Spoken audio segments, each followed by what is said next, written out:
going on. It's almost like podcasting for TV. So I want to bring Kim Calhoun on. So I'm here to bring her on. Dean, if you can, press Kim Calhoun, and I also need to find out who our other guests are and everything, because I want to bring her into the conversation. But definitely, we're seeing more and more of this kind of thing going on. Just out of curiosity, Mark, before I bring Kim in, what exactly are you doing? Are you doing all of your work from home, or are you actually getting around and maybe y'all are in phase 1 or phase 2 or whatever phase California is in, but are you actually doing most of your work from your house, or are you kind of like still in that whole quarantine kind of lifestyle?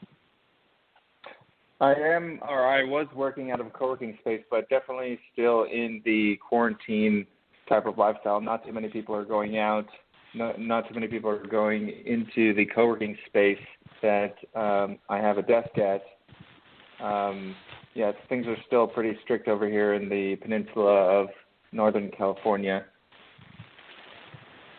Well, yeah, so they're definitely strict over there. And I know some places, they try to get to the beaches and other public kind of places, but we know that a lot of folks are not encouraging that to happen just because that's where a lot of folks are at in the industry in terms of like being in a area that's got a lot of people in thousands, if not tens of thousands of people in a very confined space in terms of the limitations and things of that nature. So we know that, I know Florida opened up their beaches and then they closed them and then they reopened them, and I'm not sure where they are in terms of whether they're opened or closed at this point, just because they seem to have been going back and forth on how they wanted to handle it.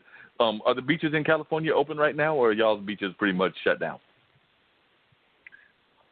People are not really listening to the mandates from Newsom. I don't listen or follow too much of the news these days, but I basically get my news from my friends, and they're saying that social distancing is still in effect.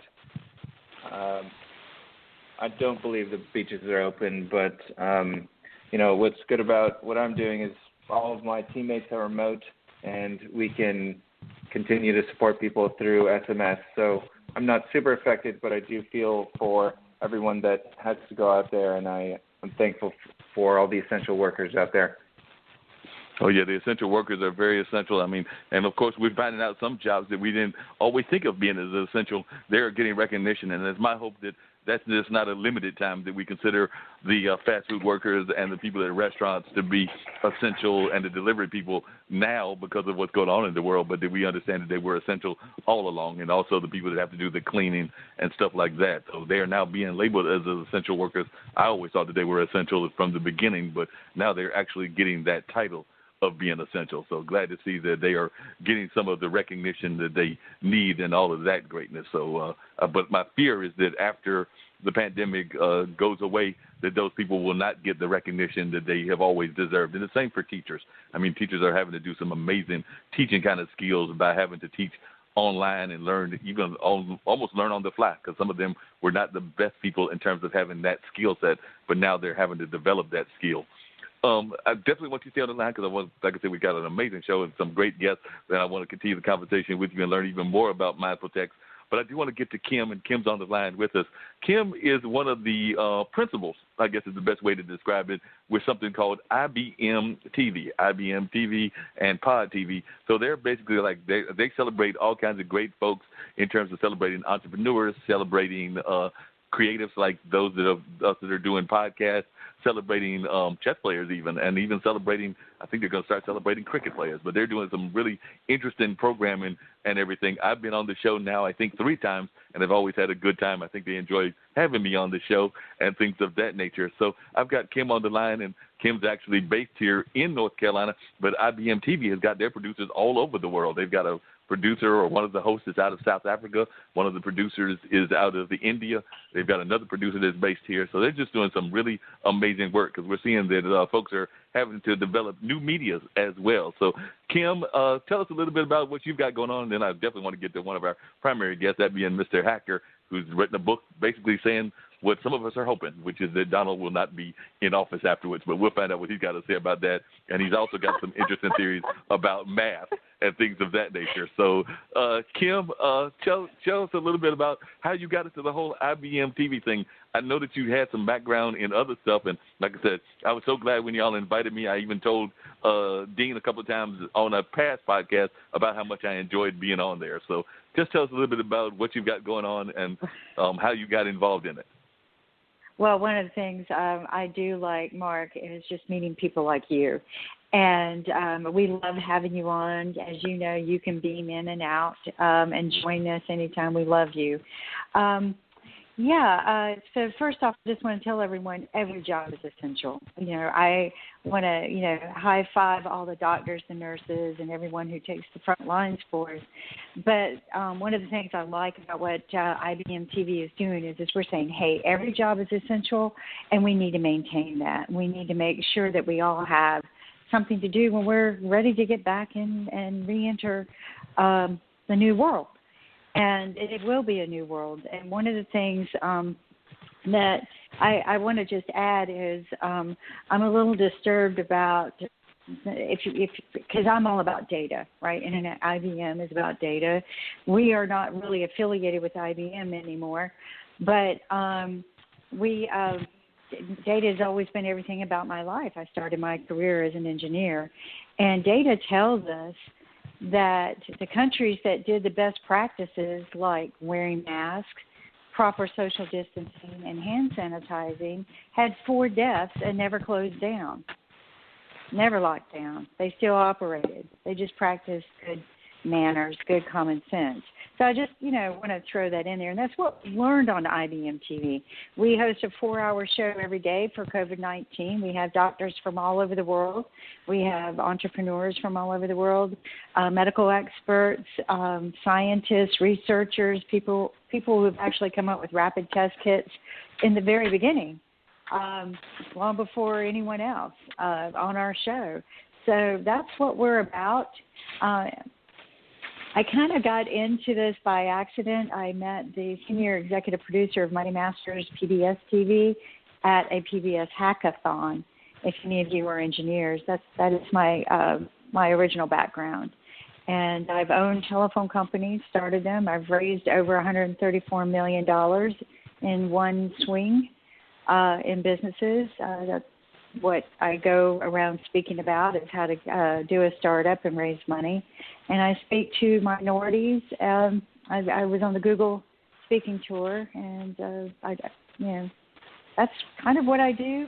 IBM TV is there just to help bring everybody together globally, and how we can all work together to learn to live. This is what the doctors are saying. We're not going to really find a vaccine that's going to, because there's going to be more viruses that are going to do this, but we're going to have to learn how to live with these viruses. So That's what we're doing. And y'all are doing some great work. I definitely appreciate it. Go ahead. What were you saying? Oh, and we just, we met Mark because we decided to do a special day for podcasters. So that, because there were just so many new podcasters coming out with some great ideas and great shows, and we thought, what? Let's get some limelight to them all over the world and let people hear about the different podcasting shows. And that's how we found out about you. Well, appreciate it, and we'll have to get Dean on one of these shows as well. I'm the one that does most of the talking, but he's also has some great views and great thoughts as well. So, Dean, one of these days on, what day is our podcast Wednesday? That's Wednesday, right? Thursday. We do podcast Thursday. Podcast Thursday, Saturdays Entrepreneur and Wednesday. Sundays are kind of open, too. Sometimes, we've got free time on Saturdays and Sundays, too. So we're going to have to get you on there sometime, Dean, as well as the gentleman from Mindful Tech. Because he's an entrepreneur. So we're going to have to get all of them on there. But, we've got an amazing guest. So I've got a couple of amazing other guests. I want everybody to stay on the line. But we definitely must get Andrew Hacker on, because that is the gentleman that has written this book about math and different other things going on. So I definitely must hear from Mr. Hacker. So if you will pull Mr. Hacker on. How are you doing, Mr. Hacker? I met you through Sri, taking people that are doing some great things. He does the New York Times read-along, and, of course, he has his daily COVID call. So that's how I met you and reached out to you through your lovely wife and everything. But I've been impressed by some of the books that you've written, including the book that says that maybe we're spending too much time on math, that, maybe we're doing too much on math, and I definitely am interested to hear whether you think, as many of us do, that the Don is actually contributing to his not winning, which you've already predicted that he will not do in 2020. So definitely tell us a little bit about what you've got going on, and particularly the new book as well as that book on math, because both of those just fascinate me, Mr. Hacker. Okay. Can you hear me? Am I coming through? You are coming through loud and clear. Very good. Well, here's the book I've just finished. It's just come off the press, and it's called Downfall.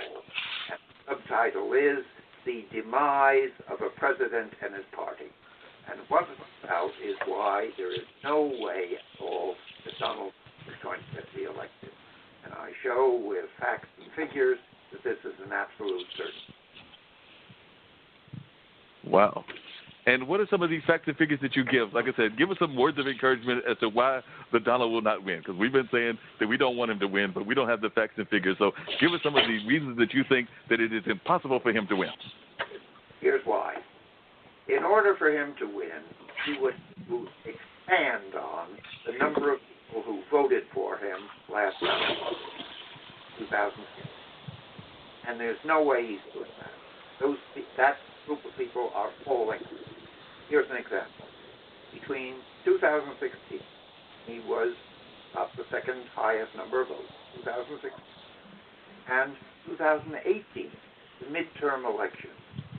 Republicans, that's his party, lost 12 million people who voted for Donald Trump did not show up for Republicans. Whereas 93% of Democrats showed up. They carried the House of Representatives. That same group of Democrats are going to win for Biden. They'd win for anybody. Could be Winnie the Pooh or the Wizard of Oz. But a Democrat's going to get elected in November.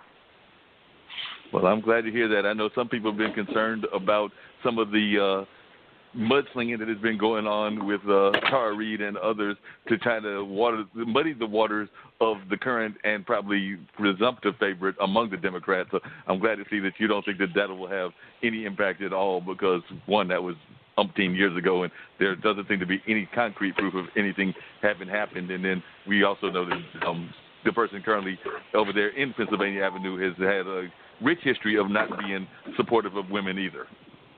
Nothing. Yeah, but that didn't stop him from getting elected before. And I don't know if you know this, but David K. Johnston, who has written several books on Donald Trump, was on our show today. He's on our show a lot, but he predicted that Trump was going to win last time when everybody was like, "Oh, no way, no way." But I am agreeing with you guys. We don't need him anymore. But I don't want to sit there and go, oh, predictability-wise, he's not going to make it, because he's got way too strong of supporters. It's like they drank something. I don't know what it is, but they don't just support him, they worship him. I've had people threatening to kill me over him. Wow. So, what were you saying, Mr. Hacker? Weird. I'm here. Not only did I write the book, but because of this, but I'm here because I'm what's called a political scientist. What I do is I parse public opinion, first vote what's happened. And here's what happened. Donald Trump didn't win 2016. Hillary Clinton lost. She lost because she couldn't bring in as many votes for Democrats as Barack Obama. If she had matched Barack Obama's 2012 victory, he would have won.